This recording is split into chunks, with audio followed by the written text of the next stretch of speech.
Hey guys, it's TP. The Paincast has our first sponsor, and it's Southern Promotions Group. Southern Promotions Group is your one-stop shop for screen printing, embroidery, and promotional products. It's located in Cleveland, Tennessee, and their office is at 3535 Keith Street.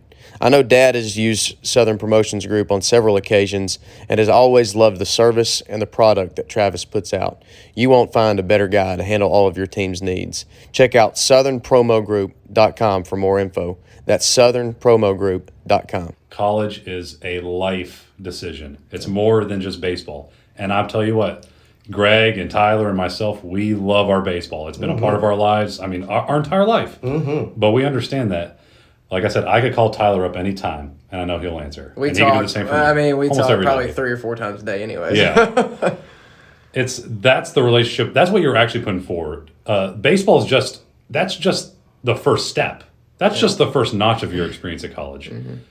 I have friends who still go to the university who I still talk to all the time, and I still hang out with them. You were there 6 years. I was there. Okay, but that's because I got an undergraduate and graduate degree. Just giving you a hard time. Hey, just The a side note. COVID thing. Yeah, he got the Yes. COVID year, but he I did did. get 2 degrees. He got an undergraduate and a master's degree out I of did. it. So the half a decade, So no over more half a hating. decade was worth it. 6 years of college baseball. That's pretty impressive. It And, is. well, I'm not going to say it.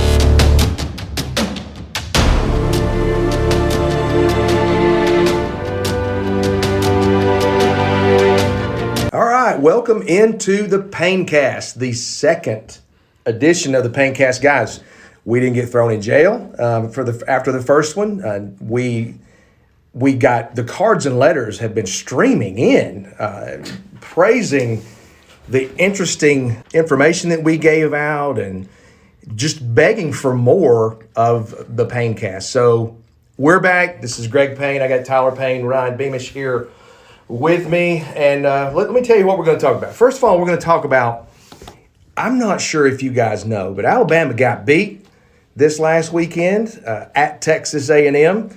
I was there to witness it. Tyler Payne was there to witness it. And to be frankly honest with you, like I said on Facebook, had I known I had the power to make Alabama lose, I would not have wasted it on Texas A&M. I would have been at the Tennessee-Alabama game coming up here in a few weeks. Tyler, your first ever trip to Texas A&M, what did you think? I thought it was pretty awesome. I think everybody knows I'm a huge Tennessee fan, and I will defend them to the death. But I got to admit, I thought Texas A&M. Now, there's not a whole lot to do outside the stadium. There is. We just weren't on that side of the Yeah, stadium. and I'm I gonna went tell you with Dad. I can't go to the bars and do all that stuff, all that fun stuff. Let me tell you why. And Ryan, I don't know how you feel about this, but if you're going to be hanging out with us, you're going to have to agree with us on this. So Clay Travis was over at the Dixie Chicken. I looked that up, saw that. I wanted to go over there, but it's a little bit too far from where we were. It's a mile and a half. There's a mile and a half walk, and I'm not doing that, number one. And number two, there's a live rattlesnake in the Dixie Chicken. So, no. There's no chance that I'm going anywhere where I know there's a live rattlesnake. But it's Clay Travis. It is Clay Travis, and he's awesome. And I've been a Clay Travis fan since the beginning, right? Deadly Hippos, and so I'm a huge Clay Travis fan. But I gotta tell you, even Clay Travis, now I'm not going in there where a rattlesnake. There's a reason Satan was a snake in the Bible. It's not lost on me. Exactly right. So okay, all right. So you said there's not a lot to do. That's probably not true. We were just on the side we were on. There wasn't so much. Yeah, except for a fantastic barbecue restaurant that we went to. Which was just a little hole in the wall. Yep, greatest service ever of all time. Unbelievable. I don't remember the name. That's terrible. It's Good Bull. Good Bull. If you're ever in College Station, go to Good Bull. Yeah, absolutely do that. Unbelievable barbecue, super, super nice. It's like they were just grateful that we were there. There wasn't a whole lot of people in there to begin with, but that probably had something to do with they only had one game. They could only get one game due to the satellite. The truck blocked the satellite. Yeah, and they had to have somebody come out there and move the satellite. But anyways, getting back to the atmosphere of the A&M game. Tennessee games are always incredibly loud. A&M was louder. I got to tell you, and they were allowed the entire game. And there was one point in time that I looked at you throughout the game, and we're just sitting there and we're rocking back and forth, Yeah. and we're not because the stadium's shaking. Yeah, we were on the top row, Ryan. We were on the top row, front row The upper of the bowl. upper deck. Yeah. And I don't know where you prefer to sit when you go to games, but I got to tell you, if there's a better seat in the house than the front row of the upper deck, I've never sat in. Were you all standing the whole time? Was there more standing than sitting? No, No, this is because the reason that we were on the front row. Yeah. Gotcha, yeah. Yeah. I checked every day on StubHub. And listen, they don't give us any, they don't sponsor this show. So on a secondary ticket app, I checked every day to try to find some tickets. And I found several good ones. I was very concerned about being in the shade. And then they moved. Then I found out it was a night game. So then my biggest concern was I do not want to stand up the whole game. So I found first row of the upper deck, and the seats were phenomenal. Oh my gosh! I was talking to Buck Buchanan earlier in the week, and he always said the best seats that he ever had were at Legion Field, upper bowl, front row. Yep. Didn't have to stand. It doesn't matter what people in front of you do, because let me assure you of something, and we're going to transition to this in just a minute. Where I sit at the Braves games, and these are my season tickets, so I'm there all the time. The schmoes that sit in front of me, they're on the front row and they stand up anyway. Mm-hmm. And I got a video of one of them throwing stuff off the top yesterday, and I will turn him in. Should I go back down there and he's still there, I'll send it in and I'm going to tell on him. You're a big tattletale. I am a big tattletale. Speaking of guys throwing stuff off the upper bowl there, the guys sitting next to us, whenever A&M would score, they would have to go get a new bucket of popcorn because it would go everywhere. Oh my gosh! It was unbelievable. He lost his hat. Lost his hat. It fell off. Luckily, some guy threw it up to him. Yeah, And then because they were kind. when They were very I nice guess people. it was 17-7 at some point in time, and they lost all interest in the game and took all interest into the bird that was just sitting on the field. I got to tell you, the bird there, I've never seen anything like it. The bird was not scared by any of the action on the field. Unfazed. Fearless. Unfazed, stayed on the field. In fact, even made the Jumbotron, and the crowd went nuts. Yeah. Because we'd all noticed it. And when the bird did come off the field for a minute, A&M would not do as well. Yeah. And so everybody insisted the bird go back, even though no one's controlling the bird except the bird, very obviously. But I agree with you. Texas A&M was phenomenal. I loved it. I will go back there again for sure. We like to go places we've never been, and that's kind of a bucket list things to see lots of different places, and Texas A&M was always high on the list. If you are a fan of college football and you've not been to Notre Dame, and I don't care whether you like them or not, you got to go, and you've not been to Texas A&M, you are missing out because both of those are just top notch. You got to go. Yeah. Got to go. Tyler, we also, here's kind of something funny. We've spent all this time talking about Texas A&M, but we also saw Game 2 of the American League playoffs between the White Sox and the Astros. Now, what are your thoughts on the Minute Maid Stadium? I thought Minute Maid, the park, the field is beautiful. But my God, it's like they're pumping the music into the concourse and not the field. It's very You loud. walk in and you cannot hear a single thing. Or it's loud, but you cannot hear the person next to you talking. You have to get right up in their ear. I thought the concourse was incredibly small, but the field, how loud it was, it was incredible. The crowd was into it. I don't know anything about the Astros fans except for they're fans of a dirty, rotten, cheating franchise. Yeah, they are. But they care about them. I saw shirts that said Houston versus everybody. I love that they embraced the villain role. That's fine. They turned heel on everyone. And They did turn heel. We didn't expect it. At least they beat that other team in Chicago, right? Yeah, we don't care about them Southsiders around here. I got to tell you, I know you've been to Wrigley. You've been to Wrigley, and Wrigley is an all-time great experience, a great fan experience. And then you go to, I don't even know what they call it anymore. It's Comiskey, but it's not Comiskey. Yeah. Where the White Sox play. And as you pull in to the fenced parking lot, the guy that lets you in is packing heat. Yeah, you got a weapon. It's quite different than the north side. A little different. So, Tyler and I, it's kind of one of our things that we want to go to every Major League Baseball stadium. And I don't think you've been to that one, though, have you? No, That's where I have Sean and I not. went. Yep. that scoundrel, Sean Souther.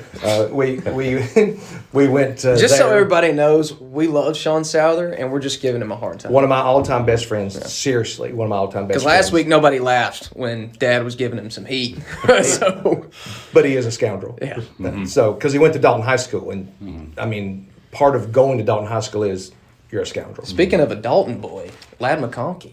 Lad McConkey, University of Georgia, no other offers, no other Power 5 offers. And the dude goes to Georgia and is going off. I think I saw him that he got graded the other day. Top 4 wide receiver in college football. Really? Yep.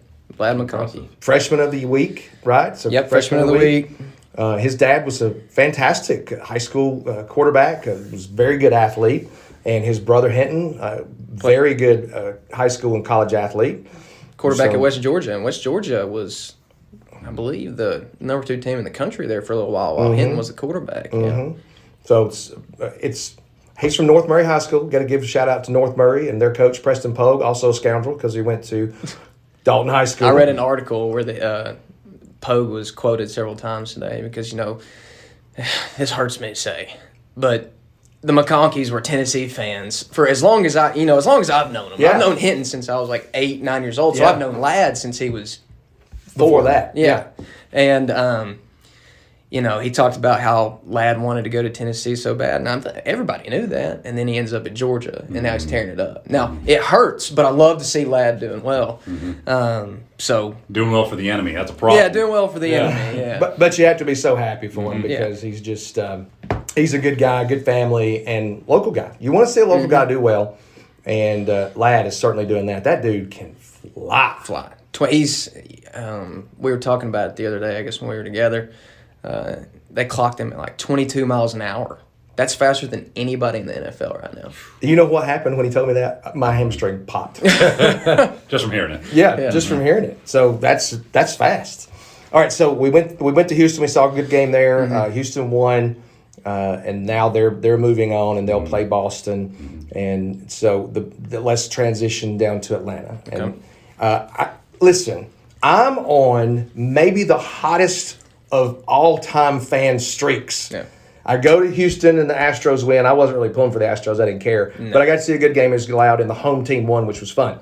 Then I went to Texas A&M, and probably, Ryan, if Alabama was playing the University of Iraq or Afghanistan, even though that's you shouldn't say it right now at this point. But my point is, if they were playing the University of Rattlesnake, I would pull for the Rattlesnakes because they're Alabama and I don't ever pull for them unless they're playing Georgia, and then I hope they both lose. I don't know how to make that happen, but and then Texas A&M shocks the world and wins, and we have this power to make Alabama lose that we didn't know about. It was their first loss against a unranked FBS team, right? Their last 100 contests. They won 100 in a row, games. Yeah, and Tennessee, the last time they lost to an unranked team was like last month. I don't know. Yeah, a couple weeks ago. So so.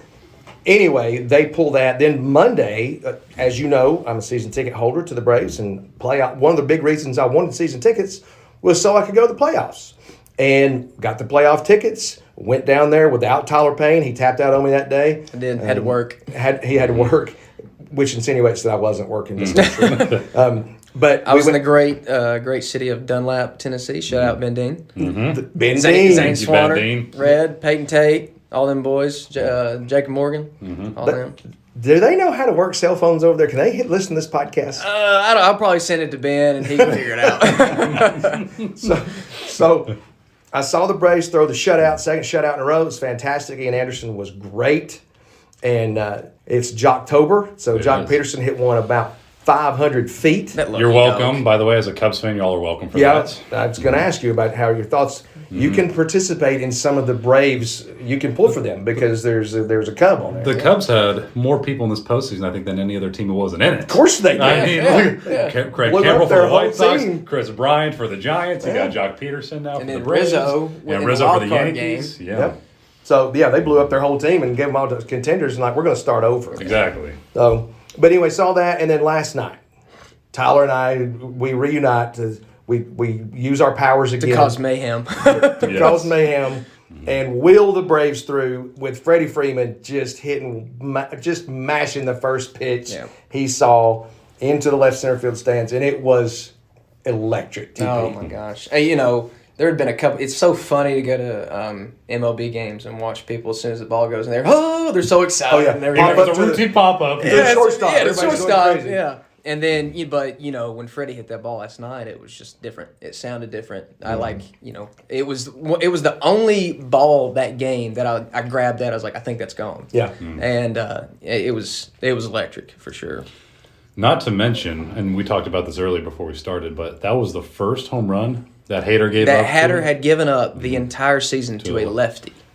And he did in the playoffs, 8th inning, 2 outs. Worst possible time. Heck of a First time to pitch. do it, yeah. But, Freddie Freeman, I know a lot of people love Acuna, and he's great, but he's still really young. Freddie Freeman has paid his dues there. That dude is the face of that franchise, and for him to do that was fantastic. And then the Freddie, they got him out. He actually came out. Yeah. First of all, he showed a lot of emotion running around the bases, He doesn't typically do that. which he doesn't do. And then he came out for the curtain call. Yeah.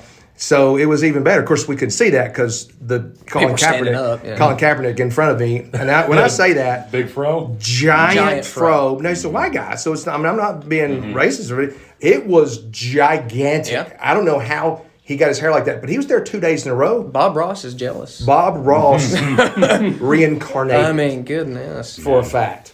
Okay, so that's kind of a quick rundown of the last few days of whirlwind for you and me. And the Ryan basically just didn't do anything. He just chilled. Chill. That's my life right there. That's okay. Well, you better be getting out and selling some mortgages. Is what you better be doing. Every day. Every single day. So, all right. So here's what we want to talk about. We want to talk about recruiting. And let me preface this by saying this. If you are paying a recruiting service, you're wasting your money. Stop doing that right now. And I know there are some people listening that are doing that or have done that or thinking about doing that. Don't do it. That's a waste of time. That's a waste of money. They're selling you a bill of goods. Now, let's go ahead. Ryan, I want to start with you because you've not talked as much as the two of us yet. I want to start with your recruiting story and how you wound up at Lee University. I think Beamish's is probably the best one. Like, he's got the most interesting one. Well, let's start with the best We'll one. see about that. I'll start with the best one. I don't know. Mine includes Hamp Alexander. So, Well, so pretty much to start out, what you got to know about me as a high school baseball player is that I didn't even start varsity until my junior year. So I really didn't even have looks going into high school. So the main thing that I went through, and I'll touch on Greg's point that he made right there, so because it's hot in my mind, is that the online services. So there was a point in time where I did have an online service, and Greg's looking at me right now. with disgust. With disgust. Did I get hits on there? Did I get looks on there? Yes. The other thing is that the other thing about that was I didn't pay for it.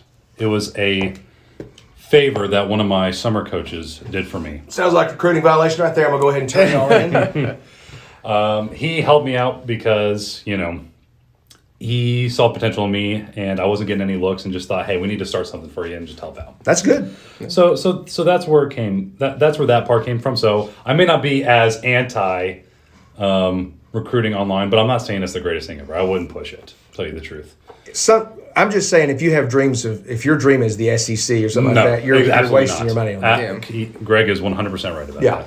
All right, so kind of go back to high school now. So junior year, nothing, really nothing, and that's weird for baseball, especially in this era. Because junior year is such a big year. And we've talked about junior year is like the big year where people will commit their junior year and then they'll play out their senior year.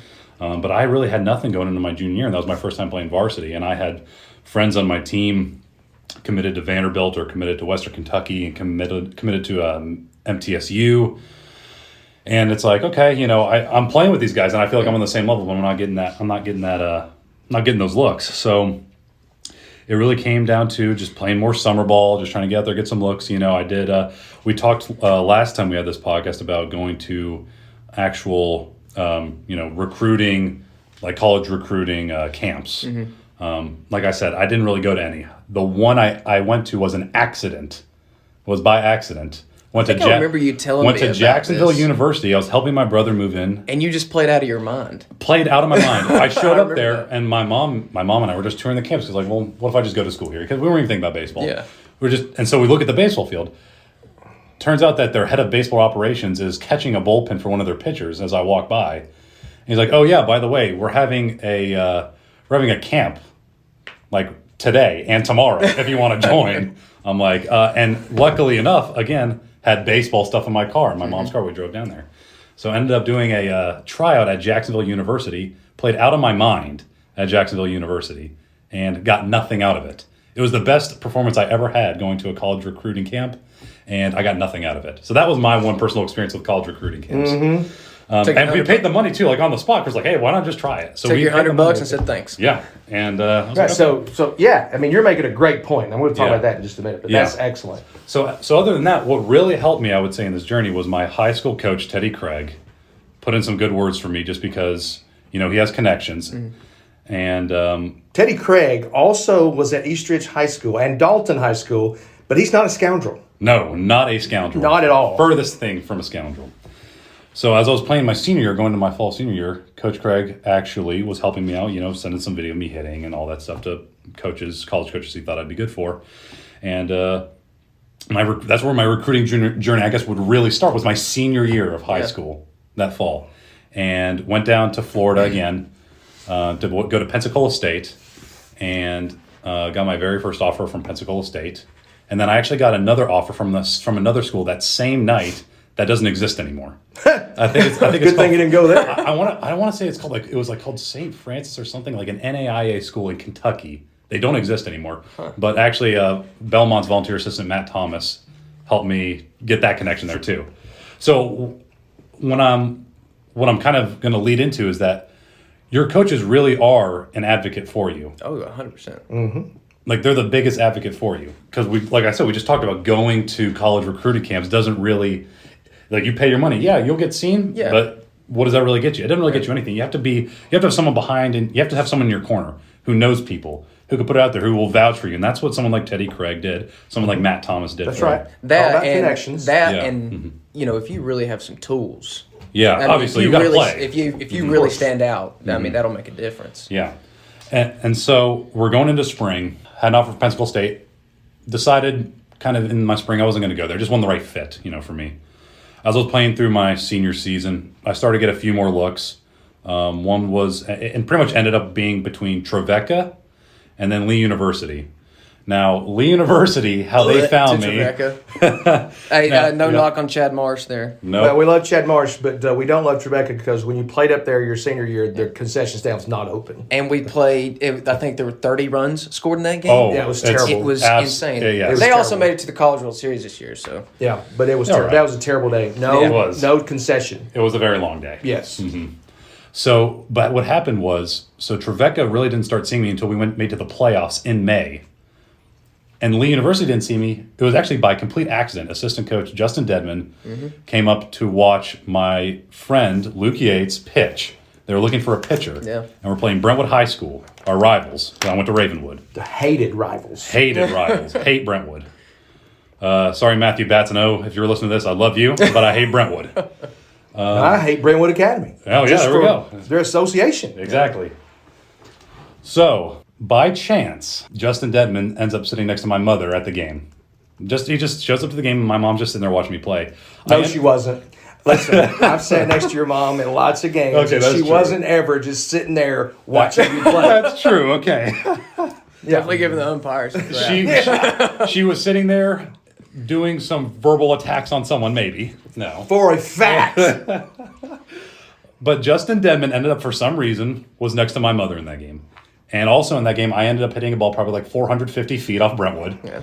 And he turns to my mother and asks, hey, who's that person right there?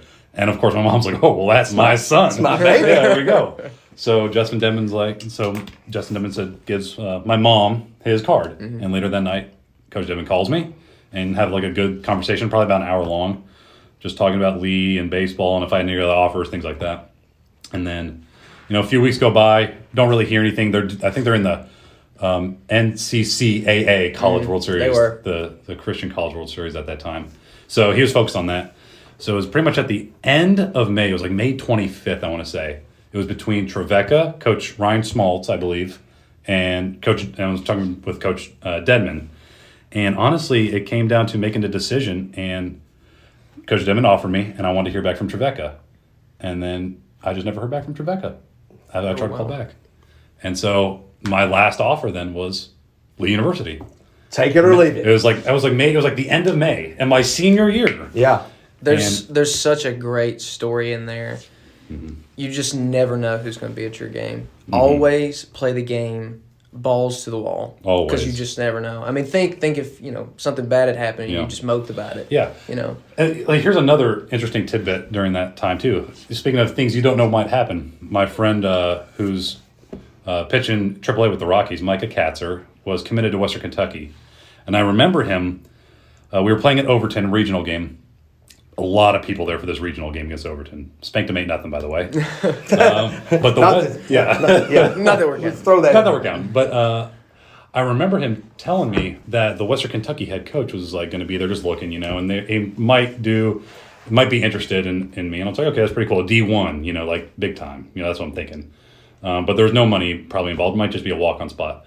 Before I and I remember him telling me, he's like, yeah, you'll probably get this walk-on offer. Just keep your ears open. Like right before I'm supposed to get that call, head coach gets fired. God. So you never know how things could turn Yeah, out. Yep. you really don't. Never know. So that just goes to Tyler's point. Is not just with people showing up to the game. You might get an offer and you might think it's the right thing for you because do Western Kentucky D1. I might want to do this. You never know how things will work out in that way. You really don't. I mean, that's the only reason I got on the East Cobb Astros. They came to watch Blake Hamilton pitch. He went down to Georgia and then North Greenville. And, North Greenville's really good Division II. They came down to watch him pitch. And he didn't pitch that night. I did. And I'm not a pitcher, but I just competed on the mound. We were playing the hated Mill Creek Hawks. The Mill Creek Hawks.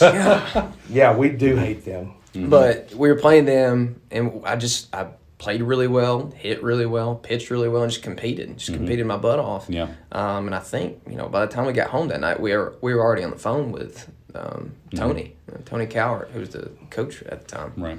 So with all that being said, I'll kind of just wrap up my side of the story like this. Tyler said it right. You don't know who is going to be at your game. You don't know who's watching. You don't know when. You don't know how circumstances are going to work out. So I tell about all these crazy stories of Western Kentucky coach getting fired, or maybe it just wasn't the right fit for school. Maybe some things that seem out of my control. Maybe some things are in my control. Okay.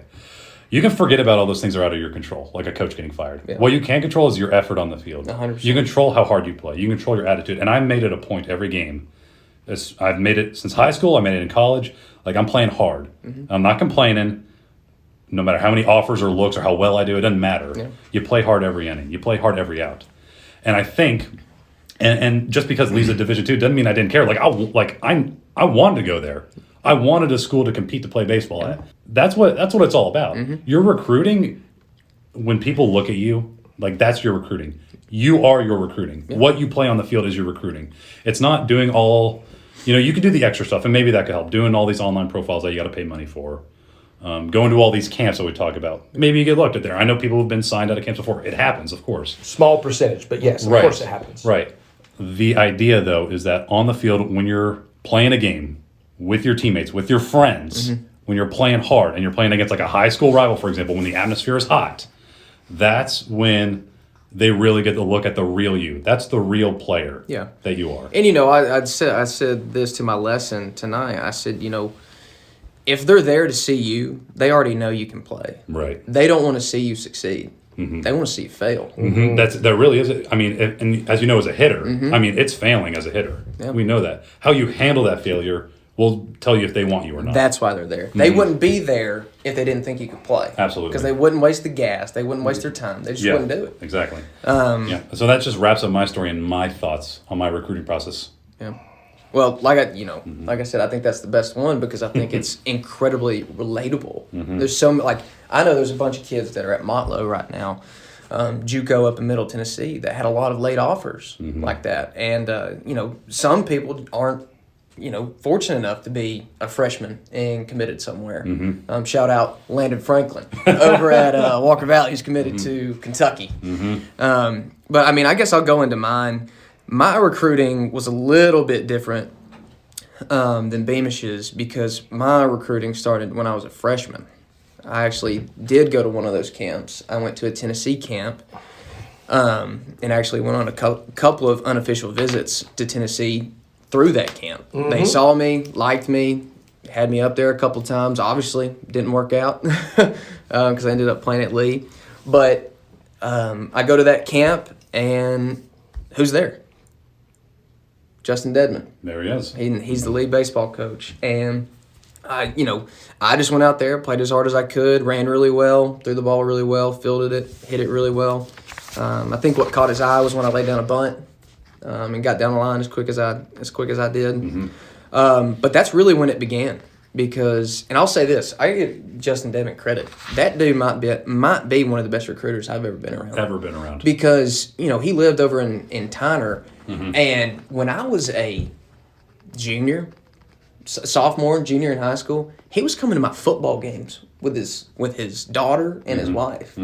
And so, fast forward to my junior year, football season's over, and we're going into... Oh, shoot, no, football season wasn't over because it was August. So we're in August, right before football starts, right. August 31st to be exact. I had an unofficial visit to Lee, showed me around campus, showed me a couple classes, introduced me to a couple professors. I had lunch there, and then we go back to Coach Brew's office at the end of the day, and you get, the way they presented it, it's not like what I thought it would be. Right. I really thought it'd be like, okay, here's your offer, this is how much it is, but yes. But it's not. It's like it's kind of it's like it I had to It's a weird conversational poll in it that is. way. How you it really have is. to work your way into that the scholarship, the money conversation. It's just how it is. And so that was my first one. And I loved Lee. I thought the campus was beautiful.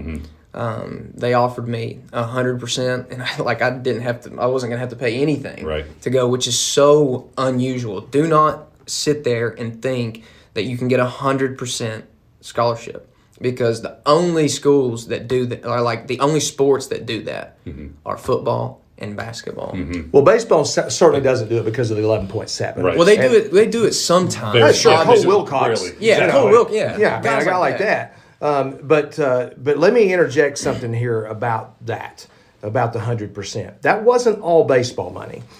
Tyler did his job in the classroom, and he got some academic money. And I asked them when we were sitting there that day, I said, what happens if he loses? He loses his academic scholarship. What happens if his grades aren't good? Which I knew wasn't going to be the case because you'd gone to Macaulay and you were so prepared for college. And you're a smart kid. So I knew that wasn't going to happen, but I needed to hear what was going to happen if that happened. And he said, well, baseball would pick up the rest. I said, so you're saying he's never going to have to pay? And he said he's never going to have to pay. But what you did, and I want to say this so people can hear it, they needed you to score a certain number on the ACT. They needed me to score 24. Well, I wasn't going to tell that, but they needed you to score.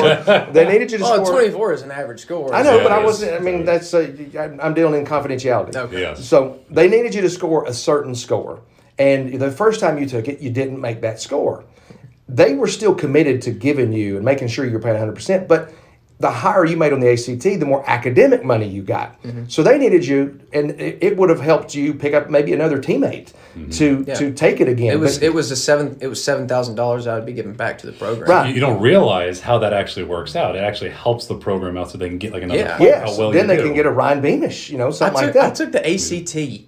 I believe it was 4 times. That's what I want to say. No, yeah, I did too. Yeah. That's what I want to say. Out of all the things I could say about my son that I'm proud of, the fact that he had a guaranteed 100% deal and took the freaking ACT 4 times to try to help out the program that he was going to because the coaches asked him to do it. He took that. He didn't have to do that. No, he did not. But he continued to do that. And I think that, Tyler, I just want to say that shows a lot of character on your part. And I'm proud of you for lots of things, but I'm especially proud for that. So, okay, now keep going. I want to interject real quick again. I will say that's a weird connection that we just made right there, saying if you took the ACT, you have to give a certain amount of money back to the university. Well, I won't say the amount my scholarship was at Lee University, but it was not yours. Yeah. So when I actually kind of think about it, maybe you actually taking that ACT and getting that score actually helped me go to Lee. Literally. You never know. I never know how that worked out. You really never know. And just a little side bit, I think the ACT is stupid. Yeah, it's the whole They thing. got to throw that in there. But I took it, got a 22 the first time, 23 the second time. I think I only took it 3 times. I didn't take it 4. I only took it 3 times. And then the third time, I was like, if I don't get it this time, I'm done. I'm not doing this again. And so I took it. And if anybody's listening to this, if there's any kids out there listening to this, don't do this. I got to the reading section of the ACT. Oh, man. And I was like, this is the third time I've done this. I am not reading these stories. Oh, so man. I Christmas treed the reading section. My God. I didn't necessarily Christmas tree it. Okay. I looked at the questions and thought, this one sounds pretty good. All right. Oh, so man. He did not learn that at Macaulay School. no, I did not. Did you end up getting a higher score? That's what I'm getting to. There we So go. I get my test results back. Now, the third time I took it, Lindsay took it as well. Okay. So all I need is this 24. And I know I'm going to be really disappointed because I was just like, the reading's going to get me. Well, I get my scores back. Sure enough, I look at the reading, 28. Oh, I got my a 28 goodness. on the reading and didn't read a single story, Beamish. Oh, my goodness. That's why I say the ACT is crap, because I thought I got 100.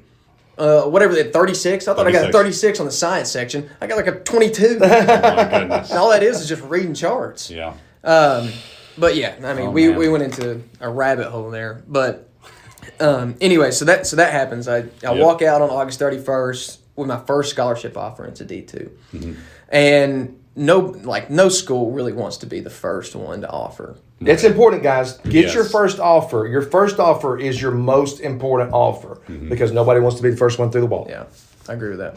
And then, it was, as soon as that happened, it was Tennessee Tech came calling, NTSU, Belmont, Lipscomb. I mean, it was within a week or two. I'm going to give the correct order. Give to how it that- Well, I don't remember. necessarily remember. I just, because it was overwhelming at how it just domino. We'll let Greg do a quick timeline. Yeah, I'm going to do the quick timeline because Tyler's correct. He did get it the first offer, but it's a D2 offer. And so everybody wants to go D1 because they want to put it on their social media that day. And then after that, nobody gives 2 craps. No. I promise you, go where you can play. Forget the rest of that stuff. Forget the rest of that. It's all about ego. Forget the stuff, D1 or bust. It's garbage. We'll do a whole podcast on that. However, you want that D1 offer because you can't get better than D1. That's what you want. You didn't have one. So you went from August 31st to January with nothing. But then they start ramping up a little bit. This is before your junior year, so you don't have a whole lot of body of work to go on there. But you did have an advocate going out there talking to people for you, and it's Chuck Marsh. Chuck Marsh. Chuck Marsh was a huge Tyler Payne fan, and he had his summer team that Tyler played for, and he just loved the way Tyler played. And Chuck was very connected with a lot of Tennessee schools. We lived in Tennessee. Didn't make any sense to try to get other schools to recruit you because, guys, when the state that you live in, you want to make connections at all those schools because, especially like in Georgia where the Hope Scholarship exists, in-state tuition, it costs the school less to get an in-state player than it does to get an out-of-state player. And they only have 11.7 scholarships, so do the math. Okay, I understand that you want to go to Vanderbilt, which is a private school. I understand that you want to go to Texas, but you're not going there. Most likely, you're just not. Especially if you live in Georgia, it's just it's not going to work like that. So anyway, Chuck had paved some roads for you there, and Aaron Smith, the assistant coach at Belmont, and a fantastic guy, saw you, liked you. I think Chuck, beat him over the head, twisted his arm, and so he calls and he's got an offer. He wants to. I knew Aaron a little bit from when I was coaching, and he wanted to talk it over with me, and he told me what the offer is going to be. Now Belmont is a phenomenal school, Beautiful campus. beautiful campus, very expensive, Very. and the offer was like 25, 30%. It was 30%. So that's not happening. I was a teacher at the time and making money, and I'm not. You're not going to pay $30,000 a year. And to I go to wasn't. school. It was more. It's more than that. That's what was left. Yeah, what was left. Yeah. Yeah, and I wasn't at the time. I was going to be a teacher and a coach, and I Yeah. wasn't willing to put myself. You spread that out over 4 years. That's $120,000. I wasn't willing to put myself in that kind of debt just to play Division I baseball. Right, and it's dumb, and because as a teacher, it doesn't matter where you go to school. Yeah. It's stupid to get a big debt and then run around and go, "Well, I'm going to be a teacher." Doctors, lawyers, that kind of stuff matters, but it doesn't matter when you're going to be a teacher where you go to school. It doesn't matter. They don't rank things like that. You're not trying to get into another school after that school. Yeah. So anyway, Tyler made a good decision there. But I told Aaron this. I said, I don't even know if I should tell all this, but I told Aaron, listen, he's not going to come there. We can't afford it. But don't pull the offer back yet. This is his first Division I offer, and I know he'll get more now that somebody else has offered. Yeah. So let's see what happens. So Aaron, being a good guy, knowing in his mind, I can give that money away. I can go ahead and offer somebody else because they're not going to come back and screw me on it. Right. He didn't pull the offer. He just let it stay out there. And then what Tyler said was right. Then it was Lipscomb, and then it was Tennessee Tech, and then it was MTSU. Yeah. They just boom, boom, boom. Yeah. And Lee hadn't put any pressure on you. You want to talk about that? And that was what was so cool about it was, with that much money committed to a player, you would think, hey, I need to know soon. Yeah. And they didn't put any pressure on me, really. They said, just at your pace, there's no rush. Now that changed a little later on when I started getting those D1 offers. Yeah. They put a timeline, they put a deadline on the offer. It was going to go down to like 50% or something like that. And to me at the time, that 100% was just such a big deal. And There's also another reason they did that. The other offers were big, but it was before your junior year started. And had you waited, you would have blown up after that. because I went out to Team Tennessee and just had an unbelievable. And we won the state. With a fantastic team. We won the state championship that year. I went out to Team Tennessee and was the only kid from East Tennessee on that team. Everybody was Middle Tennessee or West Tennessee. You would have blown up, but you, and they were probably fearful of that happening. Yeah. So go ahead. So I went out there, Team Tennessee and, Tennessee, Vanderbilt, like Arkansas, Texas, like all these schools are out there. And, I get to talk to Colton Neal from MUS, and he's like, dude, what are you going to leave for? And I was like, what are you talking about? And I was like, that's where I want to go. That place is freaking awesome. And he's like, no, I thought you'd be going to like a Tennessee or something like that. I was like, no, I committed several months ago. I was like, my recruiting's over with. And, things might have changed, but, man, I would not change it for the world. I love the decision that I made.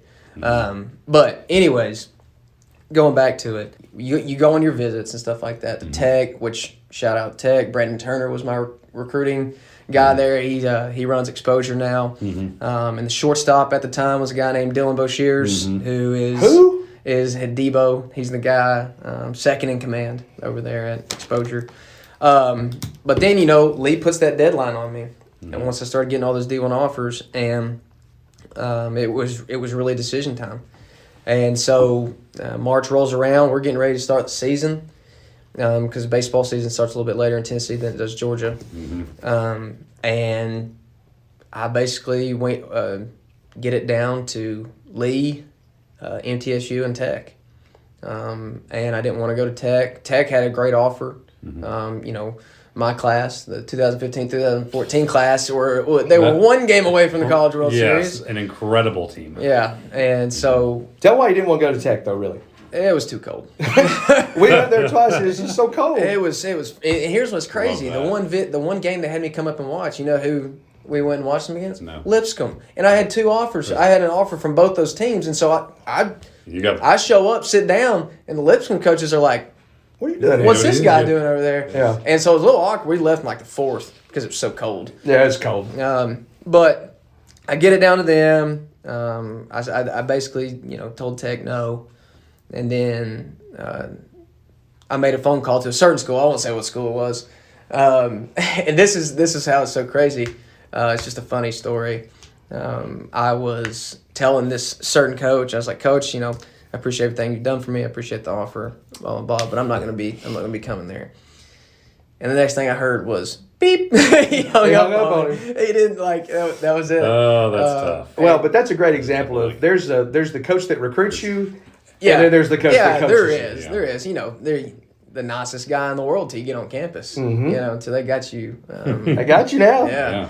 And so I ended up going to Lee, had an incredible 4 years there. We made a really good run my junior year to the conference championship game, and just got really hot at the right moment. And I made Beamish. Beamish was the first. Yes. I was the first guy Beamish ever met at Lee.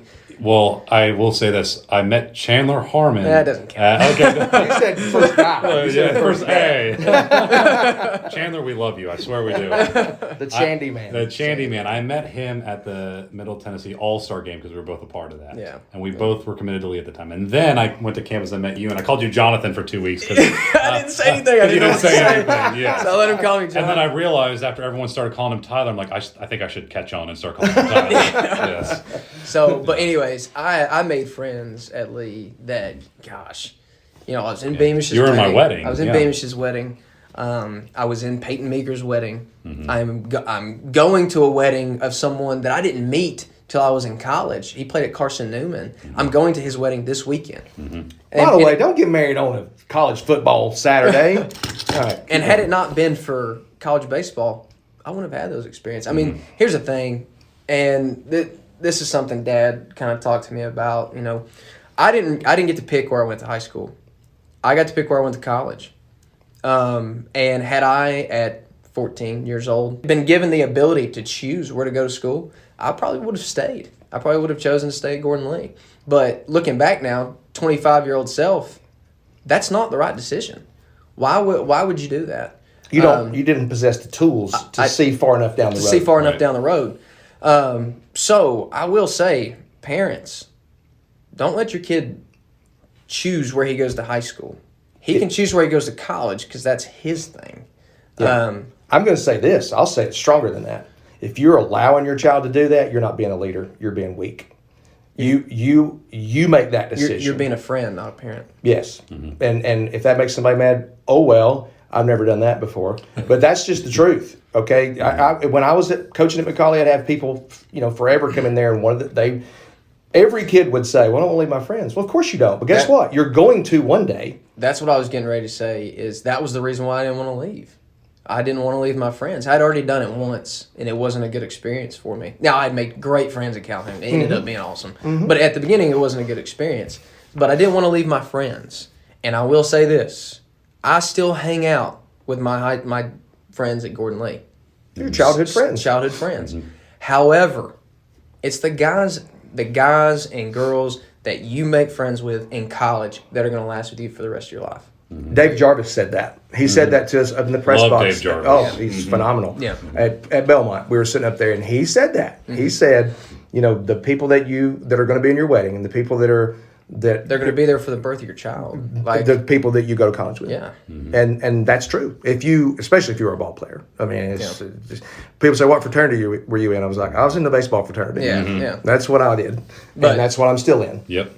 to wrap it up, I committed to Lee, went to Lee, and I mean that was mine. That's my recruiting story. What I got from all that, before I get going, is that you said my dad was right. Yeah, no. That's pretty much all I could have said. I don't know if I ever said you were wrong. I'm just saying, for the record, you said, Yeah. Dad told me this, and I was right. You're right. All right, let me tell you about my quick experience, okay? You talked about, Ryan. Before we get into this was the 80s. This was 1986.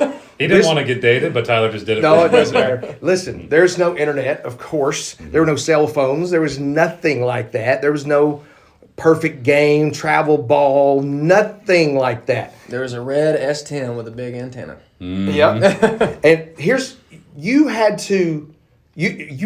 really was dependent upon your high school coach or what camp or some connection that you had at that time. And Lakeview had a very good baseball tradition. Rick Honeycutt, my gosh, he played in the major leagues for 20-something years, and then he coached in it seemed like another 20. And Rick when Rick made the major leagues, he never went back. He's 22 years old, 23, I don't remember. And he went to the big leagues, never got sent back down, never had another job except for Major League Baseball. Big leaguer. That's phenomenal.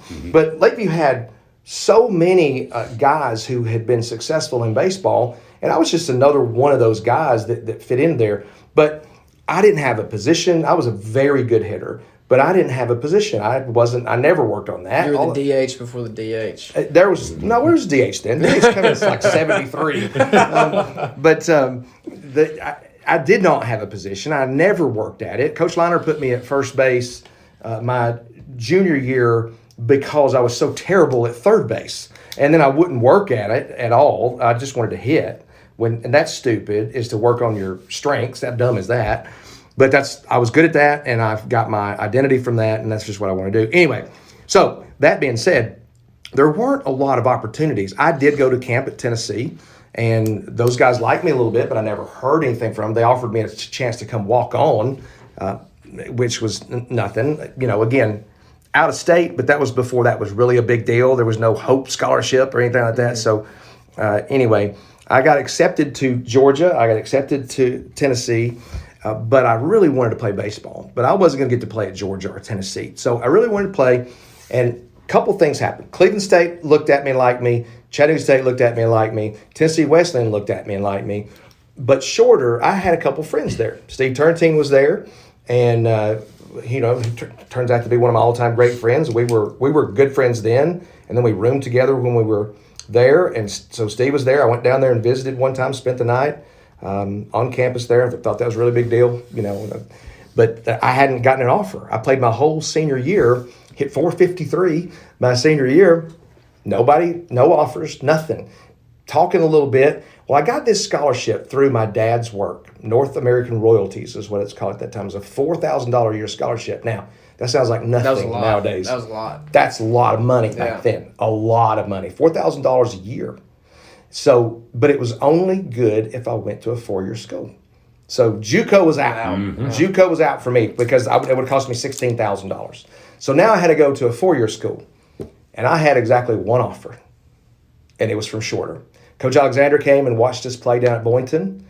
He was very well known for recruiting local guys. He was from Calhoun. He had a ton of Calhoun guys come through there, and I got to play with a bunch of Calhoun guys.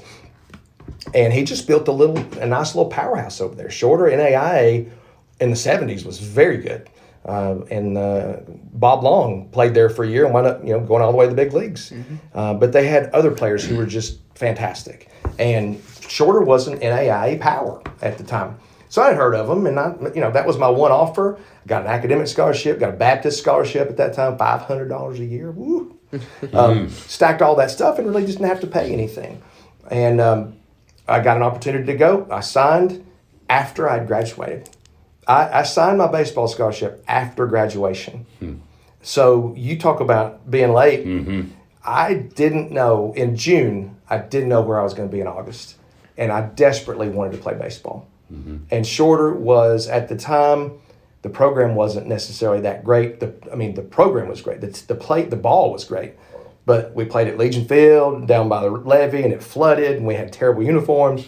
But, man, we played ball. And like Tyler said, I don't regret a minute of going to school there. Now, when Coach Alexander was let go between my sophomore and junior year, I did consider transferring.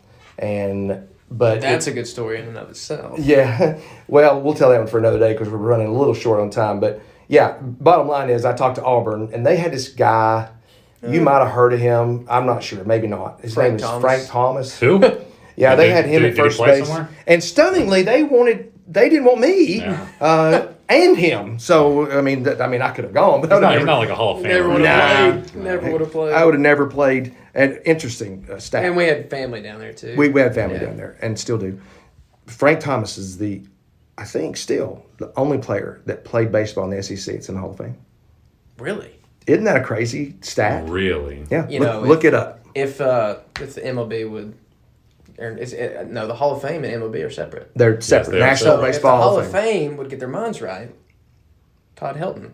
would be. That's true. Is he? Yeah. I mean, he's a Tennessee yeah, legend. Yeah, for sure. Not throwing the football because I promise that wasn't his thing. No.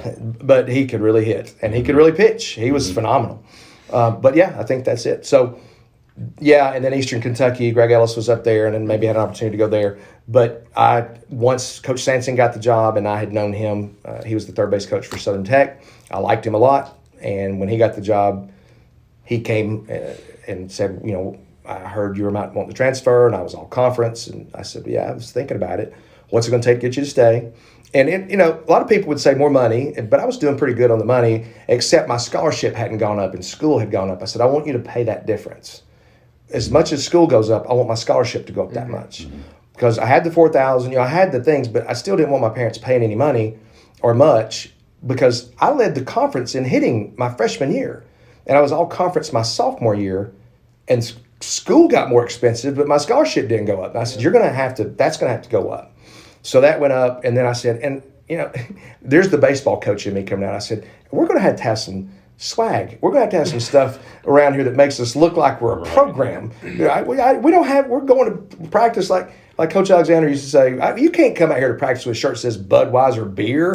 But we didn't have practice uniforms or any of that. I said, I want some of that. Because where I went to high school at Lakeview, we had that. We had practice uniforms. We were top notch for a high school program. We looked the part. We had great organized practices.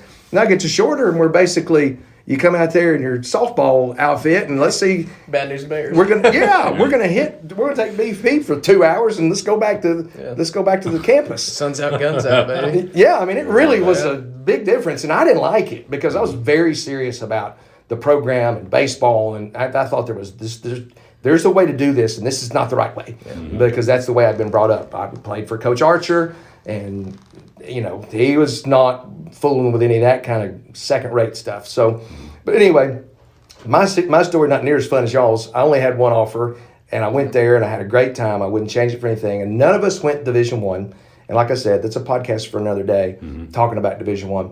But what I heard all three of us say was, I loved it. I wouldn't change it. Yeah. My whole life is shaped because of where I went to college. Yeah. Yes. I could call those teammates right now, and they would still do something. Yeah, and it's something you've said before to me is when you go to high school, it's a 4-year decision, but when you're going to college, it's a 40-year decision. It really is, and I'm proof of that because I found my wife at Lee University. Got a wife at Lee. I don't know what sort of lottery in hell she won. Yeah, I don't know either. I don't know why she chose me, but hey, I ain't complaining. Glad she did. Now. Yeah. She's top notch. But you guys are right.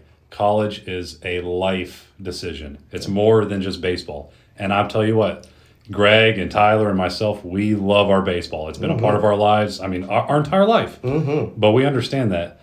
Like I said, I could call Tyler up anytime, and I know he'll answer. We and talk. He can do the same for me. I mean, we talk probably day. 3 or 4 times a day, anyways. Yeah. That's the relationship. That's what you're actually putting forward. Baseball is just the first step. That's just the first notch of your experience at college. I have friends who still go to Lee University who I still talk to all the time, and I still hang out with them. I mean, you were there 6 years. I was there. Okay, but that's because I got an undergraduate and graduate degree. Just giving you okay. Hey, just the a side note. The COVID thing. Yeah, he got the COVID year, but he did get 2 degrees. He got an undergraduate and a master's degree out of it. So the half a decade, a decade was worth it. 6 years of college baseball. That's pretty impressive. And I'm not going to say it. So, but anyway, you had a heck of a last year, especially. So just going to that real quick because talk about it. I mean, tell the audience about that. Freshman year, don't play. Sophomore year, get redshirted. Right. Redshirt sophomore year, don't play. Play a little bit. Junior year, play a little bit more. Then your senior year starts. You're having a great year. You're swinging it well. You're the starting first baseman. And COVID happens. COVID takes it out. And then you come back for your COVID year, and you can go ahead and tell that story because... Well, yeah. I'll come back for the COVID year, and like I said, my 5th year, I'll say, was the first year I started on opening day for the university. My very first time. The 5th for opening day, And, like I said, I was playing so well that year. I was like, man, I'm actually doing well. I'm getting after it. And the last game we played in 2020 was on my birthday, March 11th. We played against, I think it was Lincoln Memorial or something like that. And We win the game. We were on a 4-game winning streak, hot, Yeah, y'all were hot. And Y'all then were hot. Coach Brew, I remember, comes up to us. He's like, guys, I've never seen anything like this before in my entire life. But I think, because like that same day, NBA got canceled, March 11th. I think the season's been canceled. Yeah, and then Coach Brew's like, guys, I don't know what to tell you, but I think we're about to get canceled. Like, we were just on hold for a few days, and they canceled the season. So, and I remember calling you and asking you, hey man, what are you going to do? And at the time, you didn't know because you were in the middle of your master's. Middle of my master's, recently married for a few months. Recently married, yeah. Didn't know that COVID rule was going to happen because they didn't know we were going to get You thought people. So he thought his done. baseball career was over. Done. But then the NCAA, as much as I despise them, graciously granted every athlete an extra year. Yes. You didn't ask me, but I want to tell you, the NCAA sucks. Yeah, So- I mean, it does. But anyways, Yes. what's your stat line senior year? So, senior year, had the best year in my entire life. Ended up in 344, had 20 home runs, and I'll tell you what, this is actually my most proud stat right here. Not just the home runs, I had 20 home runs, but I only struck out 18 times. That's I had more home runs than strikeouts. I had to work on my play discipline so much over the years, and there's nothing more that and I know I'm a new baseball kind of guy. I like thinking in some of those ways, but the strikeouts really just, I'm not the true outcome kind of guy. Strikeouts don't help you. Like, you can't put it into play. And I really focused on taking my walks and putting the ball in play more. And that's what made my season so great, was I because got a little tear in my eye Yes. hearing that, because that's awesome. Yeah, I mean, that was my most, like, when I look back and everything, I was like, for just pure baseball stats, like, I hit the ball out more than I struck out, which means I really did my job in terms of not just being a strikeout guy, but I walked. If I got my singles, I got my singles. A pure hitter. Not just a home run guy. Yeah. I mean, don't ever tell Beamish to hit a home run when you're in attendance at the game, because I was in right field. And however many games. Dang near lost my windshield. So Ryan Beamish Tell me, home I run remember ball, when you yeah. said Yep. Yeah. So, well, Yep. that you ended on a good note. That was fantastic. Yep. That you had such a great year. Of course, that's like kind of like an 18-year-old playing middle school because he was so old. At the time. I mean, basically. Oh my God. 24-year-old, pretty much. Think about it. There's some guys in the 7th grade when you were a freshman in college. That's what I told them. I was like, boys, like, Papaw. yeah, that was actually my nickname, by the way. Matthew Batts called me Papaw. I believe That's it. what he did. I believe it. But baseball, the nicknames you get there are the greatest, Yep. and sometimes the most offensive, but they're the greatest. Yep. So, all right. So we covered a lot of ground there. I hope that we dropped a few nuggets for people to maybe learn in their walk through their baseball career, or just as importantly, through your child's walk through his athletic career or her athletic career. There are things that we said here that are 100% truth and very applicable to every athlete when they go through and they have a decision to make about college. So I hope you guys enjoyed that. Ryan, you got any parting shots at me or TP or anybody else? I just need to tag along with a game for you guys to see what this experience is all about. That's my only thought. I don't know about that. That might mess up the whole mojo. Oh, we'll the big see. mojo schmojo guys in here. Goodness gracious. We need to get you. We need to get you out to a game for sure. TP. Oh, my Vols are gonna hurt. They're gonna hurt me again this weekend. I don't know what the score is gonna be. It's gonna be 100 to 100 or 101 to 100. Don't know who's going to win, but there will be no defense played. If I know anything, the Vols are gonna break my heart. Well, And I'm ready to get hurt again. Every week, I just recoup. Ready. I That's have- called toughness right Yeah, there. that's exactly what it is. I have emotionally distanced myself enough from it to keep from being hurt. Anger does sometimes, because that's my default emotion anyway. Yeah. And anger does sometimes come up. And I say words that Mimi would not approve of. But regardless, I still will watch, and I'll still be angry at the Vols. And just listen, Coach Hype will call me. Call me. I'll help. I'll help you. I was a very successful 6th grade football coach. So, guys, thanks for the time. This is the 2nd Paincast. So we appreciate you. We are always open to things that we'll be happy to talk about. Mostly we're going to stay in the baseball area, but we're not limited to that. So thanks for taking time, and we will talk to you again next time.